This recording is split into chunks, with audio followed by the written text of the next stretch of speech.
Nosaltres som Marina, Josep i jo, que em dic Carles, i som exalumnes del campus de Gandia, que estos últims anys hem estat... És un projecte que va començar estudiant ací en el campus i que per fi l'hem enllestit, l'hem acabat i avui estem ací per fer la preestrena.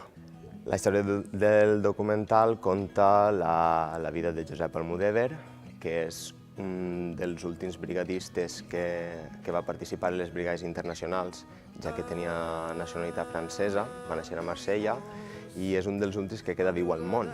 Té 98 anys i conta les seues experiències i vivències en la Guerra Civil, posteriorment presons, camps de concentració i exili.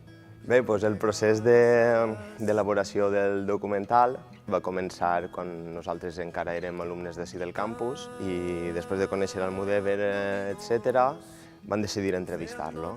Arrel d'ahir vam anar fent contactes molt a poc, coneixent a gent ací i allà, fins que vam decidir fer un crowdfunding a través de la plataforma Verkami, el qual ens va resultar exitós, i vam decidir tornar-lo a gravar. És a dir, que el projecte ha anat evolucionant fins que aquesta última volta ens vam traslladar a França, a Pamiers, on resideix el Josep Almudévar actualment. El vam entrevistar allí, vam estar una setmana gravant per allí cementaris que n'hi ha en homenatge a les brigades, a casa, no sé, moltes coses.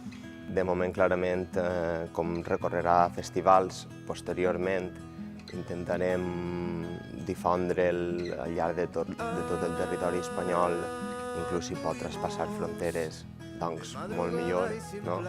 I clar que sí, arribarà un moment en què per a seguir la labor d'Almudévar, que és el que estàvem dient, s'haurà de liberalitzar d'alguna manera, penjar-lo a internet i que siga lliure per a que el pugui veure tothom. Bé, nosaltres a través de les xarxes socials tenim Instagram, tenim Facebook i la pàgina web, l'ultimbrigadista.com.